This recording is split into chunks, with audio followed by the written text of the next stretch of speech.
Welcome to the Kingdom Culture Podcast that was created on purpose with a purpose to empower, uplift, and guide others to the center of God's perfect will. Kingdom Culture family, welcome back to the Kingdom Culture Podcast. I hope everybody's been having a great week. This week I want to talk about conditioning. So this past weekend I was watching a movie with a friend and we were discussing it over the phone. And the movie pretty much was about this girl that was going through her life. And that, was with this guy, and they were going through the motions of getting engaged and getting married. And the movie also focused about how us women go through so much hardship sometimes, and we don't let anyone know. We paint the perfect picture. And so in the movie, the main character said, I felt like I was a chameleon who could change colors and adapt to my surroundings. So because of that phrase, I started thinking, how many of us condition ourselves to surroundings just to fit in? How many of us condition ourselves to fake it until we make it? Why is it so hard to sit where we are and go through the motions, the struggle, and the process, right? So then I started doing some research about why we change our characters, the way that we dress, the way that we talk, the way that we present ourselves. And it's because of conditioning. So there's 3 types of conditioning: psychological conditioning, psychological conditioning, and behavioral conditioning. So psychological conditioning, what it is teaching our brain to react in a certain way to something because of repeated experiences. An example would be, if you always feel happy when you hear a particular song, your brain has conditioned to associate that song with happiness. How it works: our brains learn to connect 2 things together if they happen at the same time or one after the other. This is like training your brain to make a connection between A and B. Kind of cool, right?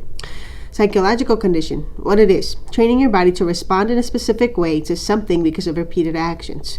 Example, athletes get better at their sport by practicing a lot. They condition their bodies to run faster, jump higher, or throw further.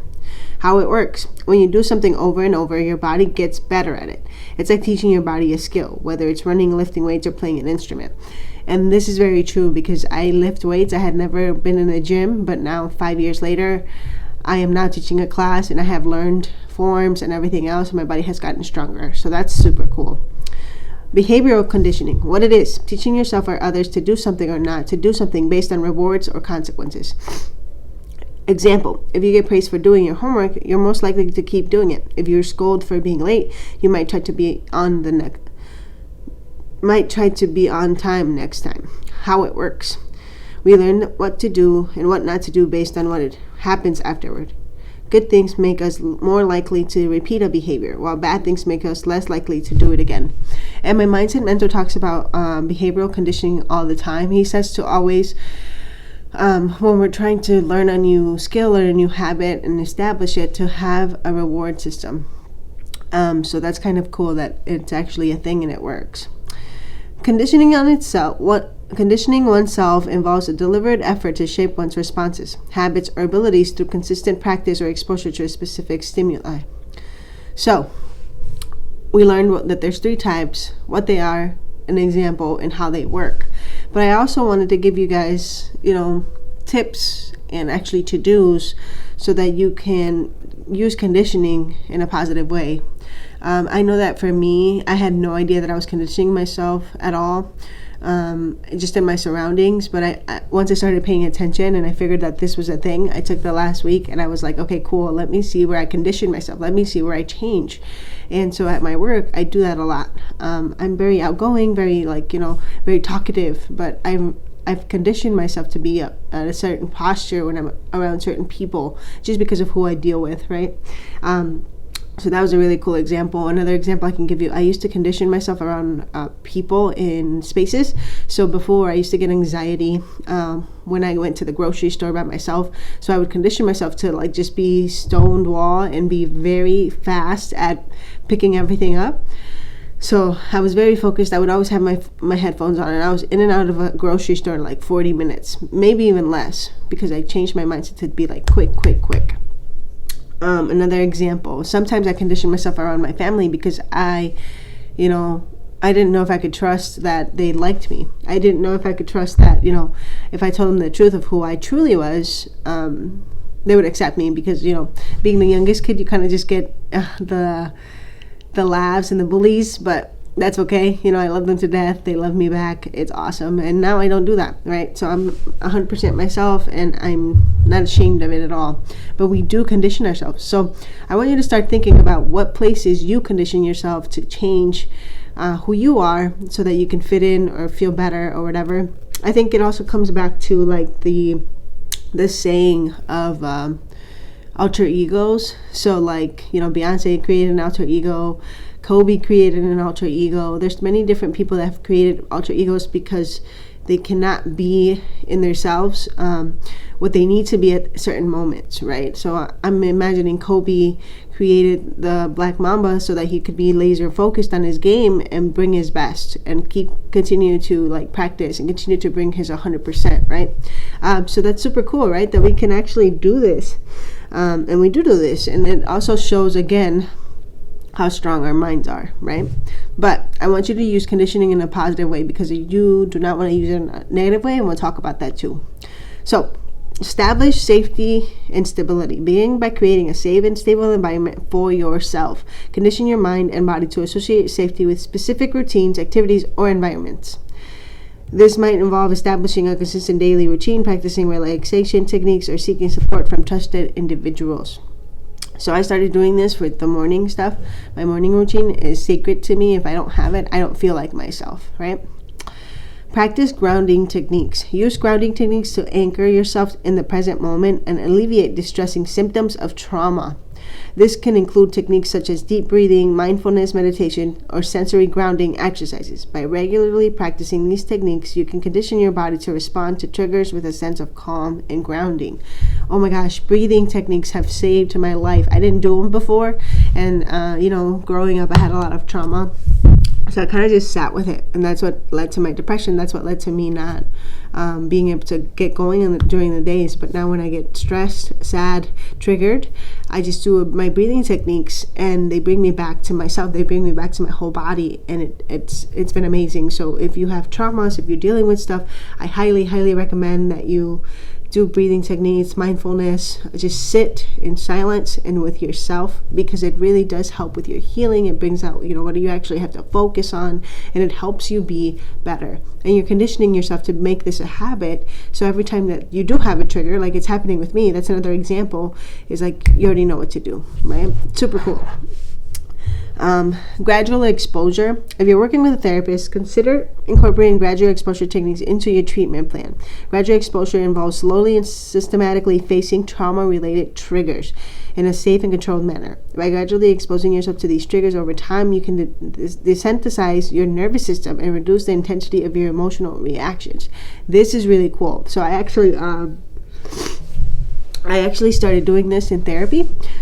So we would they put these things on my head so that we could see memories or like see where the triggers were going. It was super cool, and I got to see and remember parts of my past that I had forgotten, and it was just really cool to see that, to experience that, because now I'm and it says to desensitize your nervous system. So remember that your body, mind, and soul are connected.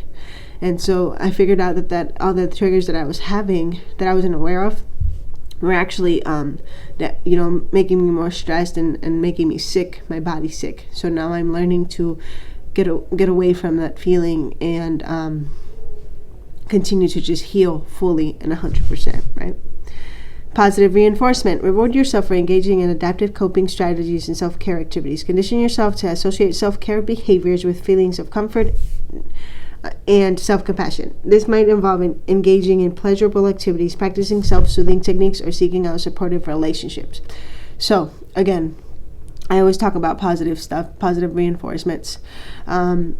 Self-care activities. For me, it's taking myself on a breakfast date, journaling, drinking coffee, taking a walk, spending time with friends, getting on a phone with somebody, reading a book, working out. All of those things make me feel better, and every time that I do them, it just gets better, better, and better. I learned to just kind of know when I'm feeling low and take myself on self-care dates. It's been amazing. And the last thing that I want to talk about is Cognitive restructuring. Challenge and reframe negative beliefs and thoughts associated with trauma. Use cognitive restructuring techniques to replace distorted and self-blaming thoughts with more balanced and compassionate perspectives. With practice, you can condition your mind to respond to triggering thoughts with a greater resilience and self-compassion. So this is not only just for triggers. You can actually change your whole perspective. And funny enough, we talked about this yesterday in our in my mindset mentor call. He said that we have to challenge our beliefs, we have to challenge our thoughts, and make sure that we're not just saying that it's truth because we've been conditioned to believe that in a certain way. But with trauma, it's really cool because I've learned to do that as well. So every time that I think like I'm not worthy enough, I replace it with the truth. I am enough. I am loved and accepted. When I have a trigger about my past and my childhood, I actually say I forgive the certain person that hurt me.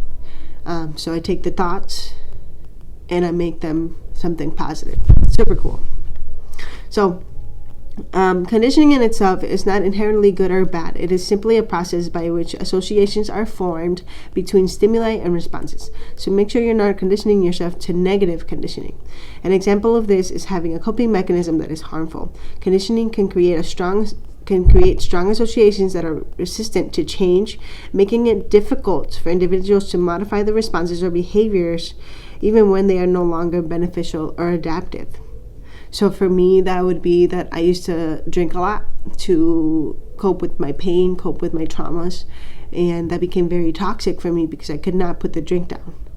And I had to be drunk all the time to be happy or forget the pain. Another example of this could be if you shame yourself for not doing something. So if you tell yourself, I'm going to hit the gym 5 times a week, and then you don't do it, and you tell yourself, you're such a loser. Why can't you keep your word to yourself? You're conditioning yourself to think negatively about that thing, so you're not going to show up for it. Another negative conditioning would be like around money. If you tell yourself, I don't have enough, I don't have enough, I don't have enough, I don't make enough, you're conditioning yourself to not be able to receive more or be capable of making more because you're telling yourself repeatedly that money is bad. And so sometimes conditioning can lead to unintended consequences if the associations are formed not carefully considered. For example, if a child receives attention or reward for negative behavior, they may become conditioned to seek out negative attention as means of gaining validation or approval. So think about that. This really hit home because I have a son, right? And so to hear that, I need to be careful on how I reward him or how I handle him because he will, create an association to what I respond to was mind-blowing. So now I'm being more intentional of being like, okay, cool, positive reinforcement when he's being, not behaving well, not to like make him traumatized because I'm being disciplined, but realize that I can't be like positive and be like, hey, good job, let's whatever.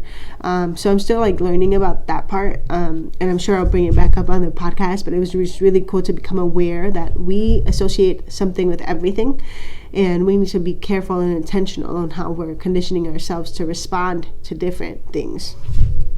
And as always, I always have a Bible verse, and the Bible verse for this week is in Romans 12:2.